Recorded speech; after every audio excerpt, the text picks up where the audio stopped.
Hey, welcome to part two. And in this part here, we're going to model this.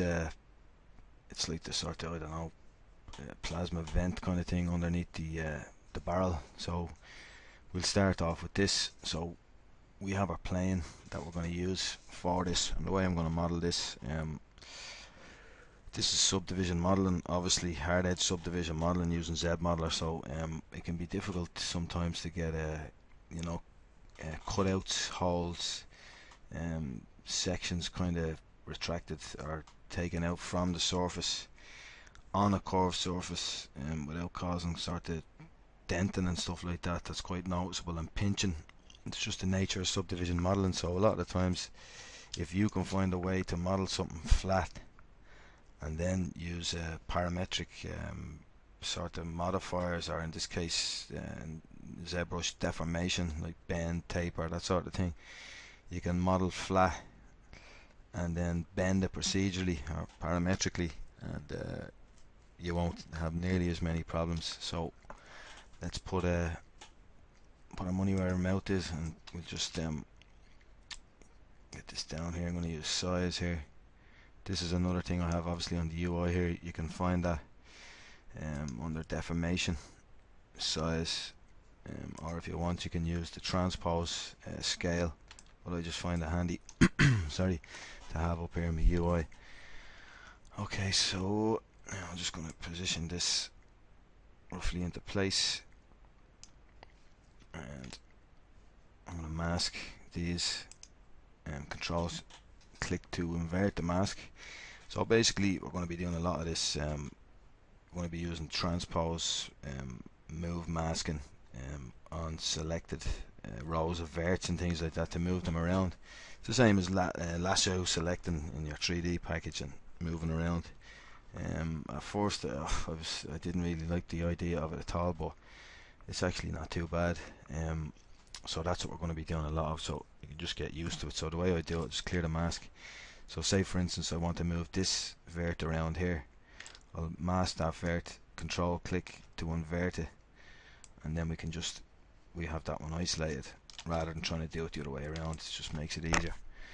Okay, so I'm going to grab these verts and invert the mask and just drag them across to the edge here,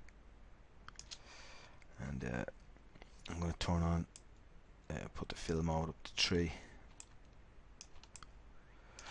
Now we want to align up some of these edges, so we're going to be just going to go to draw, and I have Zmodeler here in my interface also. So B for brush, Z for brushes that begin with Z, and then M for the Zmodeler brush. Or you can use what I showed you there in the last video, just to drag your, you can enable customize, which I think I still have enabled here. Yeah, don't forget to disable that once you're finished. You can enable customize and then just control alt and drag your Zmodeler brush onto your interface, or set up a hotkey by just control shift clicking, and you see up the top, press any key combination to assign a hotkey, and then you can just assign a hotkey to it. But for me, I like to have it here in the interface. Okay, enough of that rambling. Okay, so we can barely, you probably mightn't even be able to see them in the video. I might change the opacity of the frame opacity.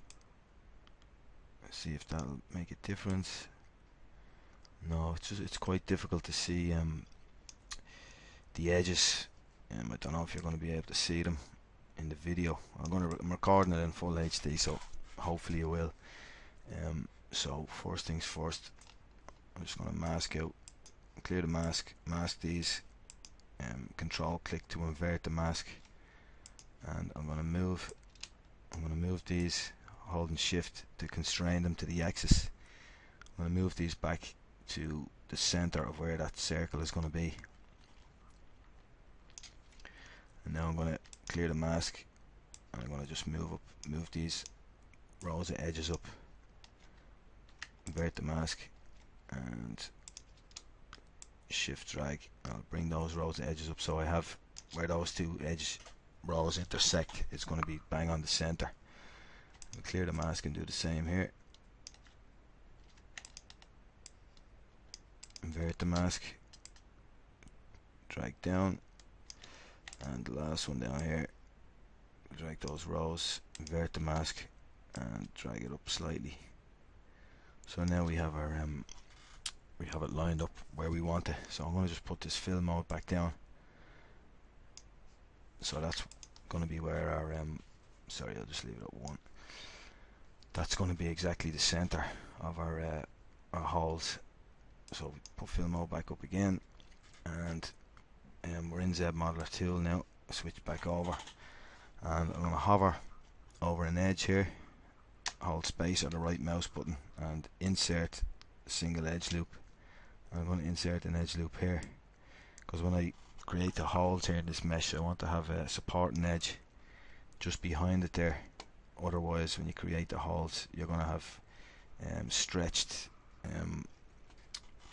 odd shaped quads there, which is never a good thing when you're subdivision modeling. You're going to get them alright, but it's always good to try and average them out, space them out a bit, and lessen the severity of them. Now the other thing we're going to do here is add another edge loop over here. So you can just click, and then if you hold your mouse button down, you can drag. So that's another supporting edge we're going to create there.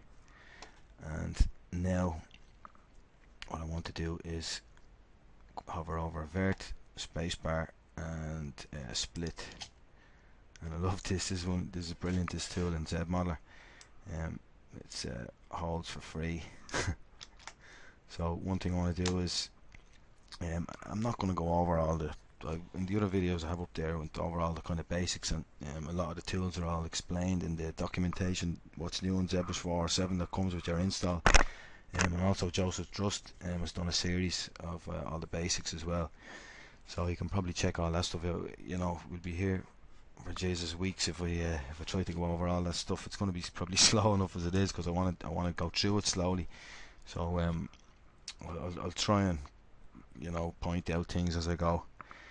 So split, and I want to just come down here. This is the default crease. I want to say do not crease, so I don't want to have a crease there.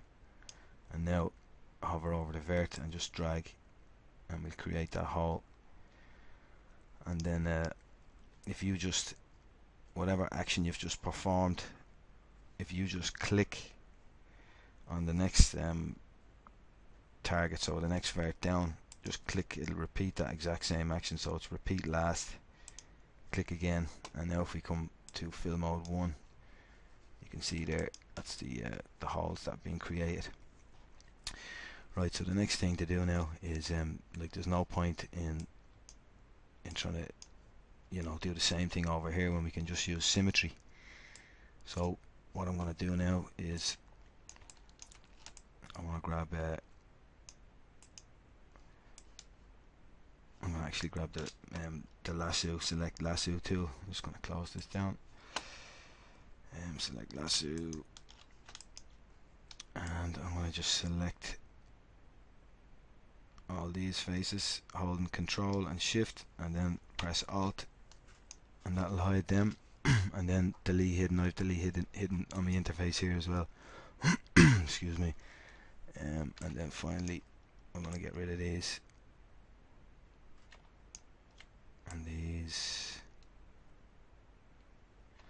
Hold Alt then and delete hidden. So that's the basic shape here we want. So now we're going to use some more Z modeling features. So hover over a face, hold down space or the right mouse button, and Q mesh. We're going to be using this quite a bit. So Q mesh, flat island, and we're just going to drag out, and that'll give us a bit of thickness. So that's a bit too much. So if we hold Q mesh, instead of extruding, if you hold down one of the modifier hotkeys, Shift, that's going to move. So we can move it without having to go, and you can just use that tool for moving, extruding, and copying faces. So we'll just move it to there. That should give us the thickness that we want. And now, if you hold Alt and click faces, you can tag them with a temporary white polygroup. So we're going to select these ones, holding Alt, select these and these, and now we can hover over a face, spacebar, Q mesh, single poly, and this will treat this tagged group as a single poly. So now we can just Q mesh out back to our front view, and I'm going to move them back in. So now we can actually use I'm just going to actually use, we'll mask these, invert the mask, and just move them back in maybe to halfway there, and clear your mask, and just we'll switch back to draw there. Right, we're going to mirror and weld this now, but you can see over here that's the center of the world, so we need to bring this back here to mirror and weld it. So just grab move, make sure nothing is masked, shift, drag, and sorry, we can just leave it hanging over there a tiny bit, and make sure that we're mirroring and welding in Z. So at the moment there you can see I'm on you need to be on the positive side of whatever axis you're going to mirror and weld to, so we'll undo that and then just mirror and then mirror and weld, making sure you're on the correct axis, which is Z in this case. So now that we have that done, we can drag it back into position, and just going to drag out here and shift and this end circle, and we're going to just bring it down in size, and then the middle circle, shift, and maybe a tiny bit more the end circle, hold shift, and that'll resize it, scale it from this point to this point, and then just the middle circle again and just move it, and that's pretty good there. So next thing I want to do, mask again, and we're going to just mask these, invert the mask, hold shift in the center circle, bring those edges out to the end there, and clear the mask, mask these, control click to invert, and middle circle to bring them into the edge of the gun there, and we're right on the top here, so everything's pretty good. So now that we have our holes cut out, one other thing I want to mention that you're going to be using a lot of as well is dynamic subdivision. Under the geometry rollout, dynamic subdivision, you have this dynamic button, so when you click that, it's going to subdivide your mesh at a level of whatever this smooth sub D is set to, which in this case is 2. So it's the same as 2 levels of subdivision as usual in ZBrush. So I usually set this to 4 just to give me a smoother result, a cleaner result. So just make sure you have that. We've these other tools here as well. Q grid, at Q grid 0 it's just going to be traditional kind of Catmull Clark smoothing, but if we raise this past 0 to any other number, it's going to it's like a dynamic kind of a creasing that you can also use to your advantage on kind of on angular sort of models without many curves, and then you have a bevel and a chamfer, and this coverage here will depending on how high or low that is will sharpen, and it's a dynamic creasing basically is what it is, like you might have in a 3D package. So we're not actually going to be using that, we're going to be using control edges and creasing. So I'm going to set that grid, Q grid back to 0, sub D's at 4, and the hotkeys here for this are D will turn on your dynamic subdivs, and shift D will turn it off. So you're going to be jumping in and out of that a lot, so that's the hotkey is D and shift D, like control D and control D and shift D I think it is, or you know, when you're dividing up here as usual. So just bear that in mind and get used to those hotkeys, and that's that. So before we go any further, we're just going to test out. At the moment we've no control edges at all, so you can see when we subdivide it's just like a blobby dough kind of a thing. So I'm going to use a combination of creasing and control edges. So You can see here at the moment we've none, and that's why it's all blobby and doughy. So I'm not going to add them yet. What we're going to do now is, if you come down to the bottom here, you can see this piece has a kind of a curve under its square at the back, and then it kind of tapers and curves up here to the front, where this lower part, the part below this barrel is. It's obviously cylindrical there by the looks of it. So what we're going to do is use the S-bend parametric kind of modifier down here in the deformation tab. So obviously we're going to want to extend this down. So if we go to press Q to go back to draw, and we're going to Q mesh a poly, and we're going to Q mesh a flat island, and we're going to just drag that down once. It's going to undo that there and turn off the floor. I'm going to drag that down once, roughly the same as the segments above it, and then we're just going to click to repeat that, and then just click again one more time to repeat that. So this is sort of, we're guessing here, I'm guessing here, like, so I'm not sure if that's exactly right, but it doesn't really matter because we can just clip it. This is going to be getting you know, it's going to be symmetrical across the x-axis, so we can do what we want after the fact.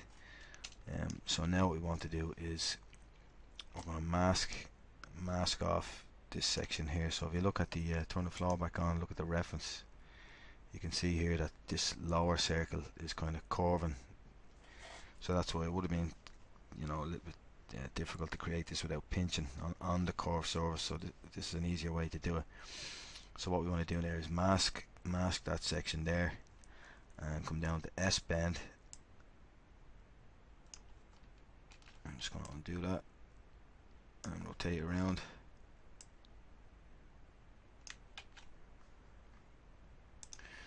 So before we if we try to bend this, as you've seen there, from where it is, because it's nowhere near the center of the world, if you try to bend it as is, you know, it's not doing what we want.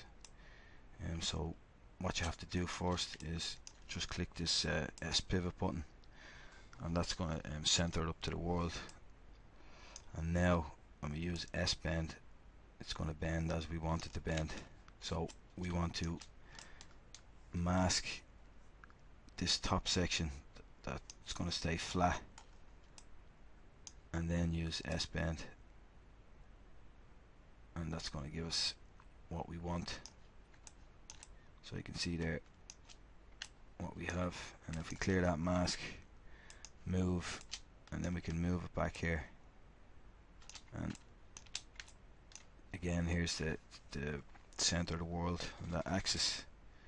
So what we want to do here is come down, grab our clip curve, and we can just clip that right there. And now when we use mirror and weld across the x-axis,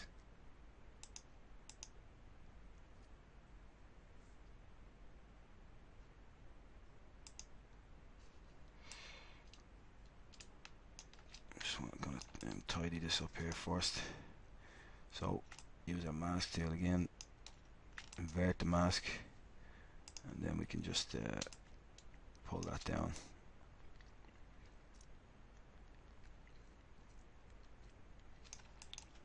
Actually, I just want to check something first. It's mirrored and welded and the other axis first there. So I'm just going to test it out by mask this and just move that, and then if we mirror and weld an X, floor grade out slider and the drop palette is up to 0.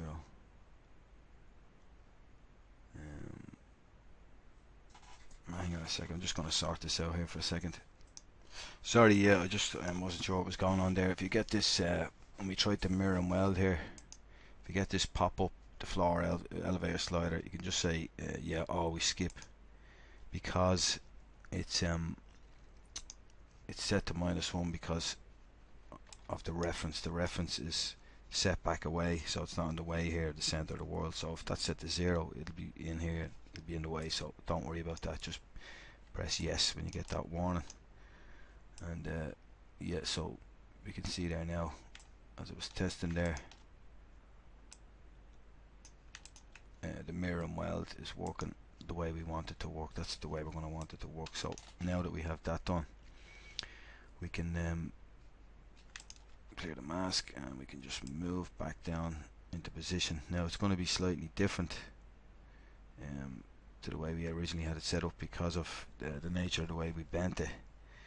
So there's just a little bit of tidying up to do here. So it's no big deal. The first thing we want to do is just scale it down and line up our 3 cuts again.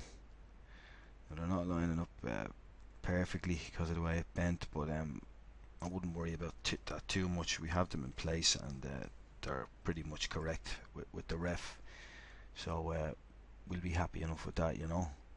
So next thing to do now is to just, I'm going to come back here to press Q, back to our Zmodeler-Zbrush, hover over this face, and hold down space, Q mesh, flat island, and we'll just drag that out.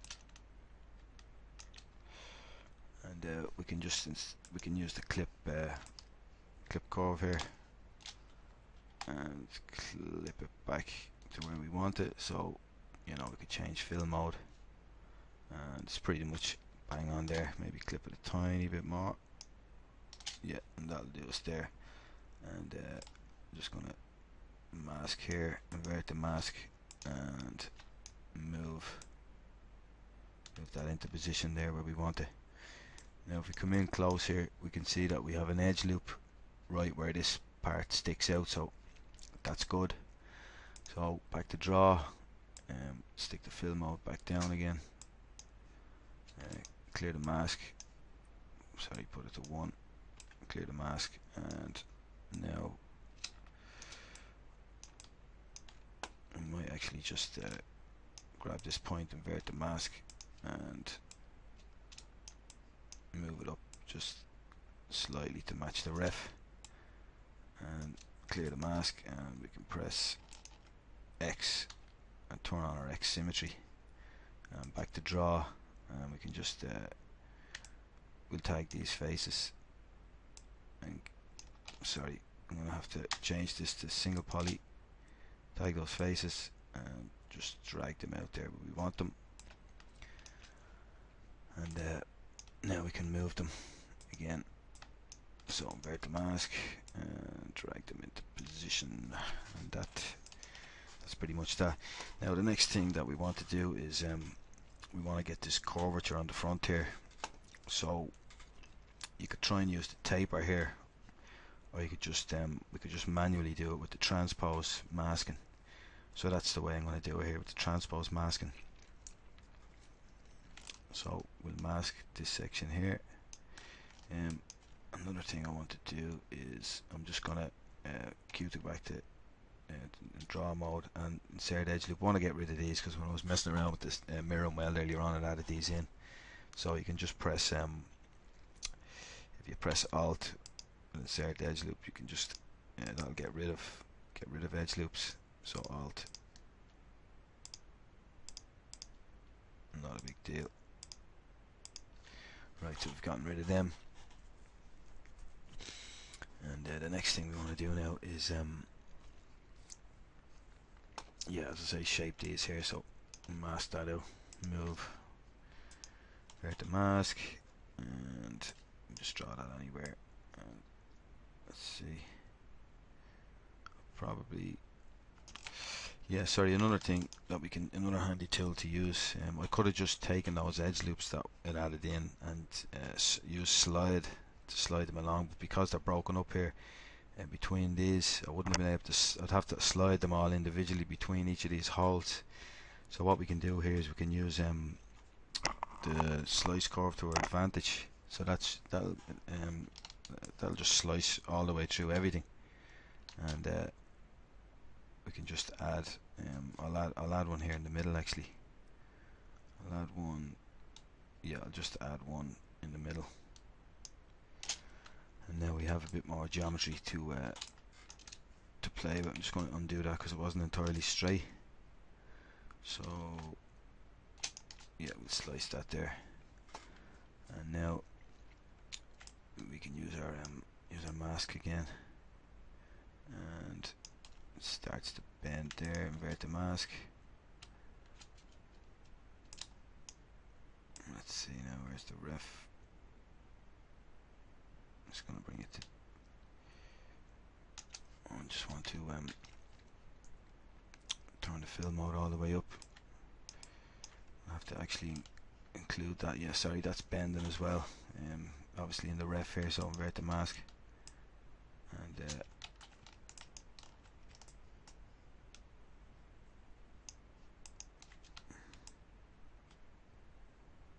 so we'll just bend that up a bit. Clear the mask, and now we want to bend up this geometry here as well.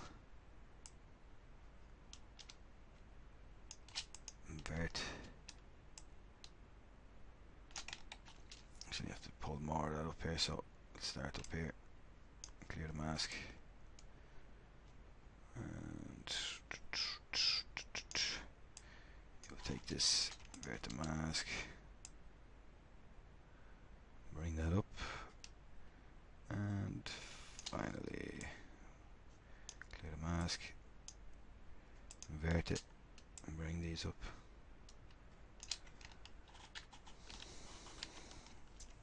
Hang on a second, I'm not entirely happy there with the way that's, the geometry is getting too it's getting too tight. So what we might do is take the fill mode back down and just see what we can do there instead. I might start back here, invert the mask, bring it up slightly.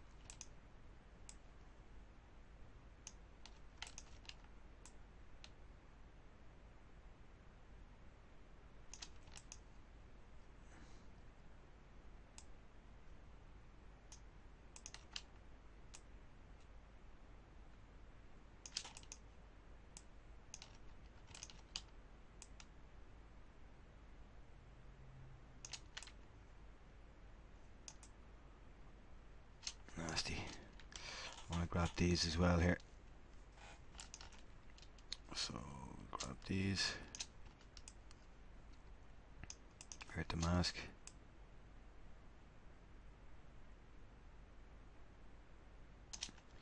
and then we'll grab these as well, just to try and space these. We can space all these out as well later on, just to tidy things up. At the moment, you can see there it's all crunched in on itself, and it's horrible. So what we can do is actually use our slide tool. So Q, hover over an edge here, and go to slide, and then slide and slide edge, and then we can just space these out here. Space these out a bit more, so that when we subdivide, it's going to be a cleaner kind of surface.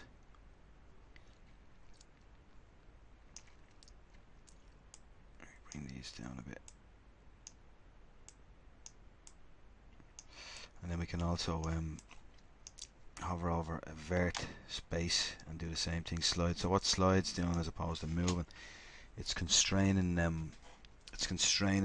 your sub-object components to the surface of the mesh. So a vert is going to be constrained to any of its connecting edges. If anyone's used to working in 3D packages, they'll know exactly kind of what it does. So maybe just space some of these out.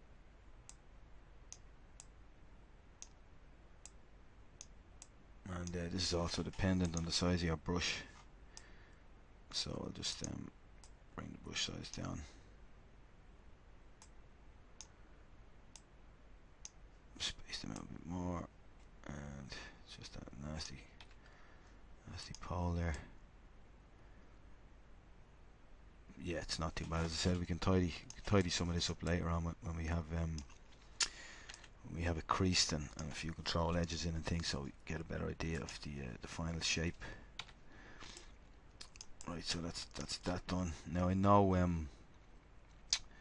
it's you know, it's not entirely lined up here with the surface, so sorry, with the ref in the background there. So what we could do is you know, you could move these up and try and get more of that curvature, or I could do that now, but as you can see we're kind of running out of space there, so you know, you could bring these ones up,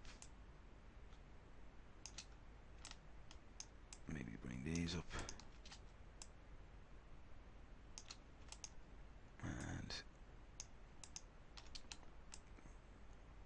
bring these up a touch, just to get it closer to the final shape.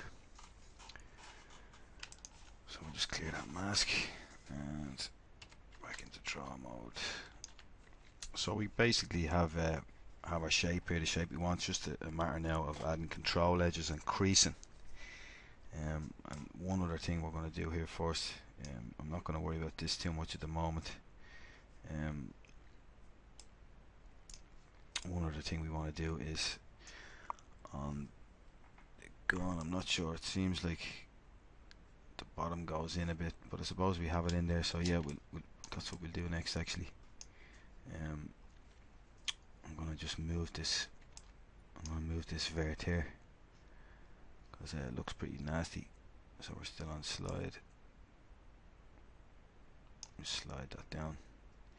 Let me see, and I want to close this in. So before we do that, another handy tool you can use here, if I mask these out and just mask the back part of this out, and then we can use I've got clip circle center here, so we can use clip circle center to tidy this up. And I have that other area masked, so what I'll do is get into position, control and shift, and then just tap alt, and you can see there we've tidied that up there nicely. So all this inside as well, it's not going to be seen when the gun is finished. So one other thing I'd like to do is I'd like to tidy some of this up here. So I think the best thing to do before we do all that is add some control edges in. So I know I keep talking about it, so let's actually get on and do it. So before we do that, I'm going to break all this stuff off into polygroups. So we can hover over a face and use our polygroup tool here and polyloop. And if I want, you know, an entire loop, face loop or polyloop to be the same polygroup, you can see here these little orange markers here denoting the direction. You know, if it'll favor when your mouse favors or your cursor favors whichever of these edges, you can see the little orange line. So for instance, if I click this way, it's going to polyloop around the ring. If I go this way, it's going to be around the loop. So same here, and same here. So this is just going to make it easier for us when we're creasing. And what else I want to do is I'm going to hover over one of these edges, spacebar, and we're going to use insert, and then we're going to insert an edge, but you want to hold shift, and that's going to parallel it to what we have. Whereas if you don't hold shift, it's going to be all weird, all wonky. So just hold shift to snap it. Same down here, hold shift and snap it into place. And that's the first of our hard edges added. So what else we want to do here? I'm going to use creasing as well now. So I'm going to crease this polygroup here. I'm going to add some edge loops. First of all, I'll add one in there, one there. I'll do the same then with these other holes, just to tighten everything up.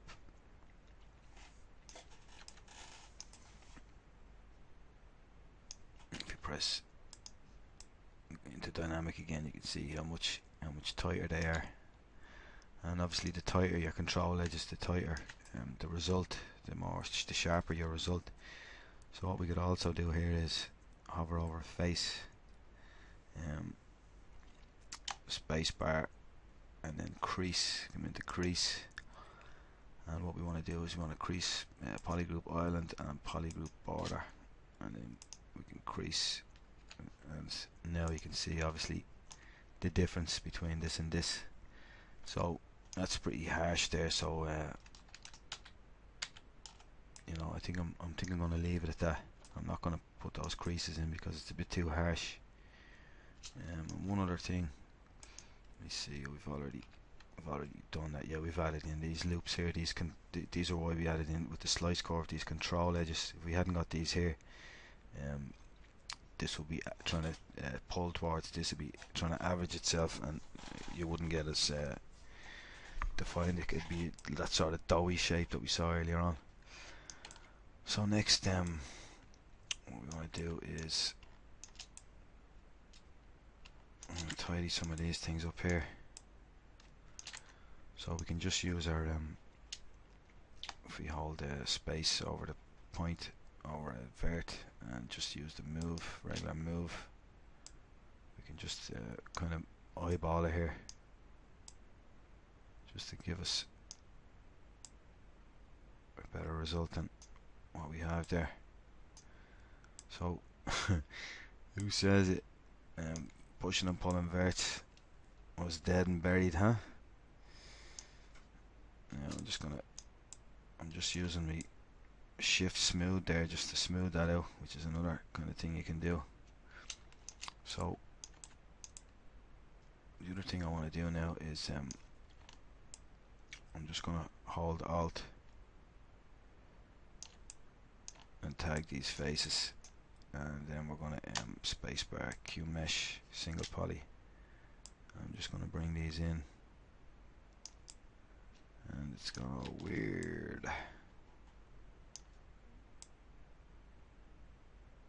It's collapsing in on itself, and the nature of Q mesh there is it's been attracted to adjacent polys, and it's snapping to them, but it's quite messy there anyway. So I think I'd like to tidy that up. So what I'm going to do there, quick way to maybe tidy that up. I can't actually do it because it's attached here. We could have just added a loop here, parallel it off this, and then got rid of that one, but that's not really going to work now because it's the very last one there. So maybe we'll just use slide just to tidy some of these up a bit.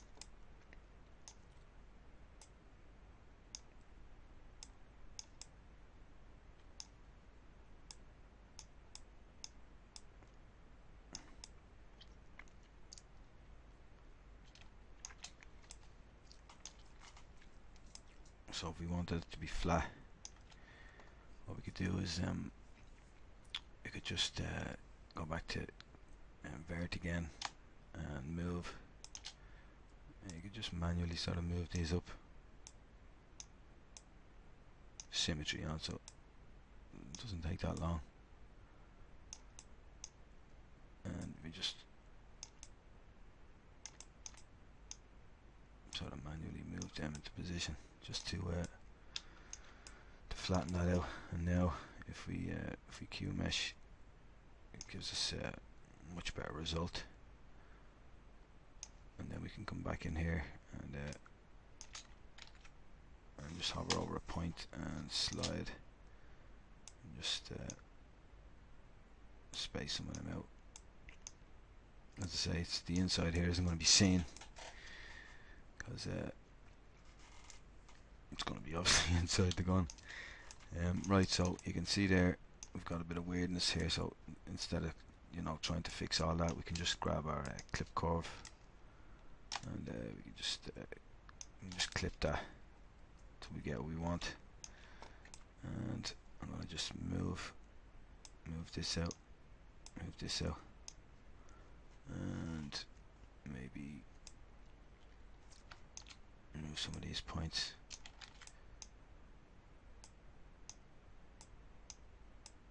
Just to space them out a bit more. Yes, sort of spread them, average them, and whenever you're like to move, whenever you're subdivision, same I suppose if you're any kind of subdivided topology, the more evenly spaced and square the quads are, the better the result of the smoothing operation. So what was it doing? Oh yeah, move. So we'll just maybe move some of these around.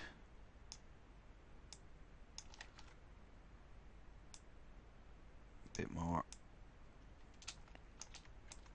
And Z there, and just see what that's like. Yeah, it's not too bad. So we're nearly there. I'm just gonna I know this is dragging on a bit, but I wanted to start to cover it in detail. I didn't want to just do a time lapse with crappy Euro pop ravey shit music playing in the background. I thought it'd be better to actually take a bit of time and maybe talk over it.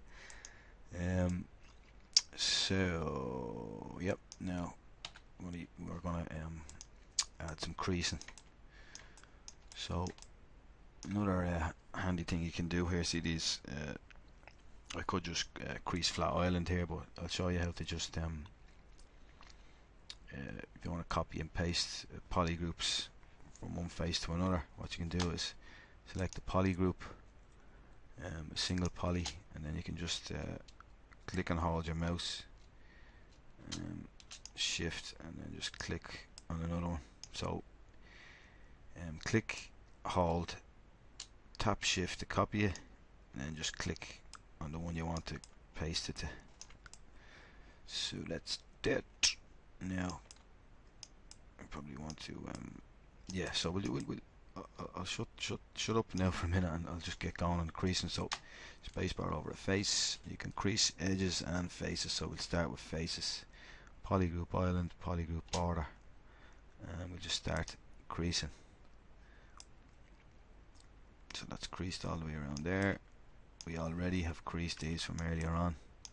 That's creased up to there, and I'm going to crease this. I think I clicked on an edge there. What's edge? What tool is it on? Set edge loop. Sorry, yeah, I clicked on the edge. Just make sure you don't. I clicked on the edge there by mistake, rather than the face, and it added in an edge loop. So just something to be careful of. So we'll add another one here, and I'm going to change to edge, crease, edge loop complete. We'll just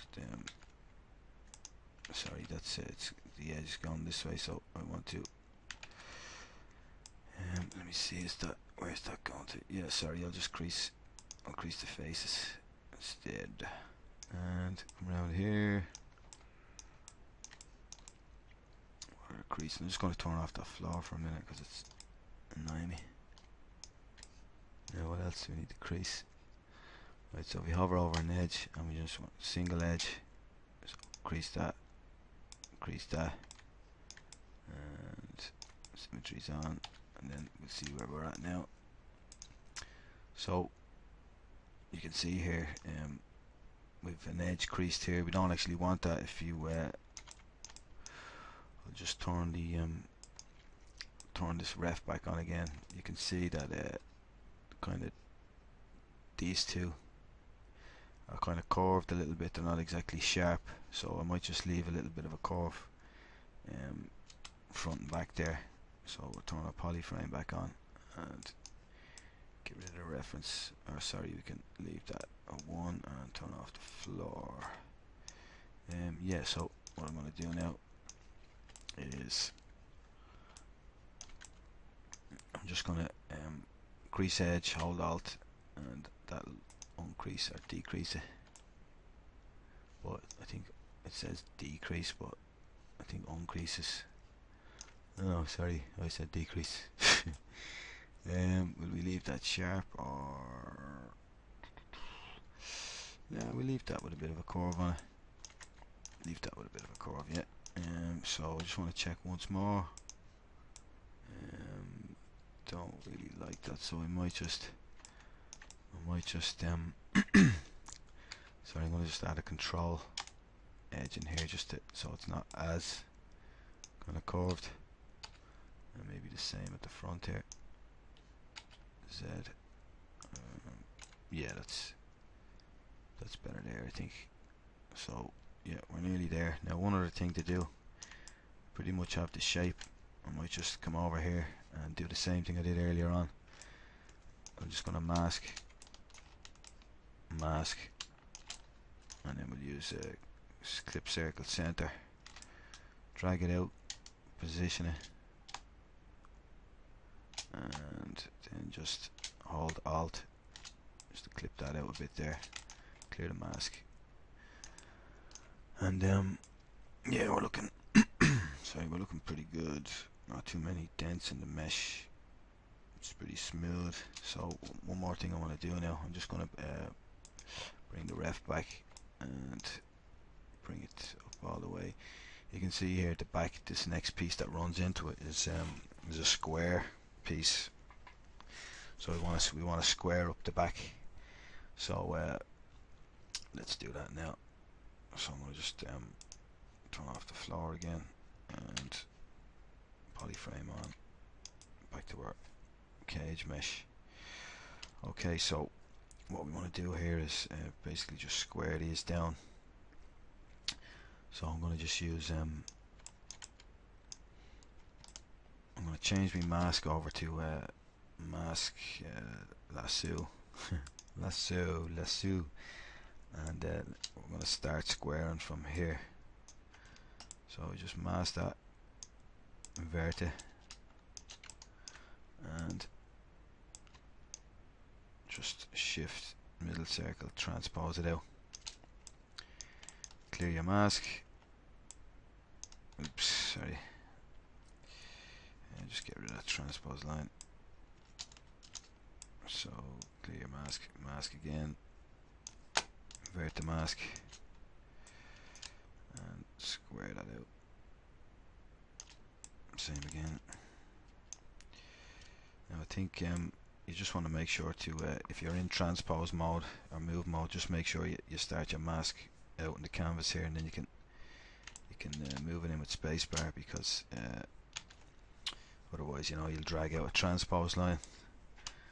Right, so invert that and move that out as well, and also we want to move this one down, so you can click here in the y-axis and just move it down and clear a mask, and then we want to just mask these, invert the mask, and bring that down as well to pretty much flat. And don't worry too much about this, that's all going to be hidden on the inside of the gun. So now if we have a look at our subdivided mesh, you can see that we get our nice kind of squared off area at the back, and that's pretty much it. This is nearly an hour now at this stage. So what I'm going to do here, I'm going to stop the recording, but I'm going to just this is pretty much the shape we need here.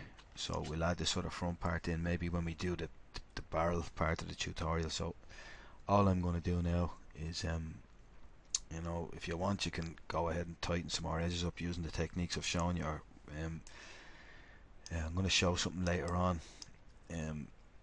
It's some of the crease tools that have been in ZBrush already. I went over it in another video that I did about creasing and control edges, where you can actually convert your creases into beveled geometry.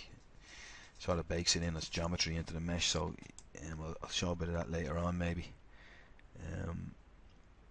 I'll show it now actually. Sure, it only takes a second to do.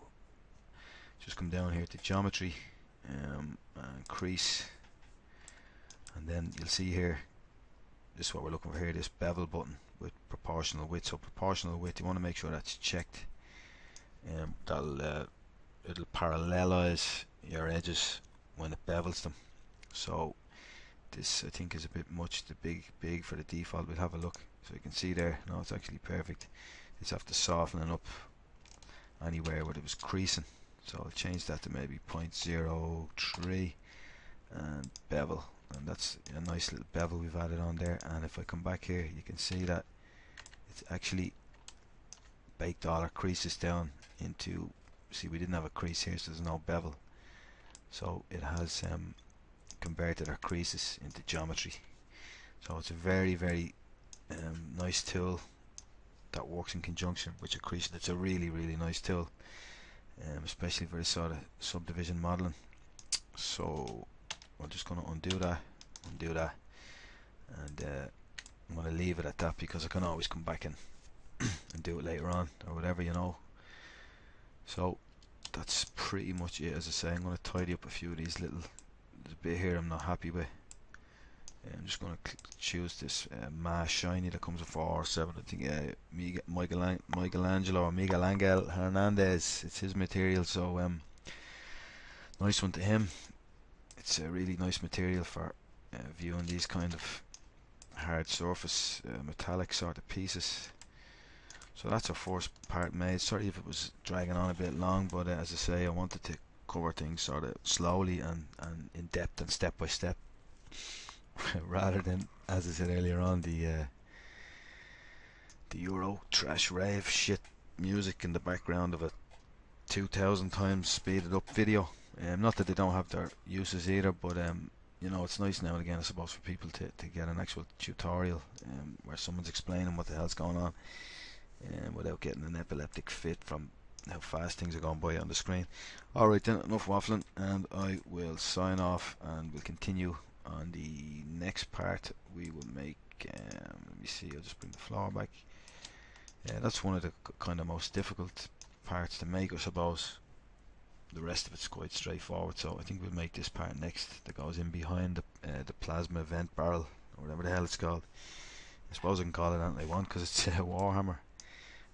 Alright then, cheers, thanks, good luck.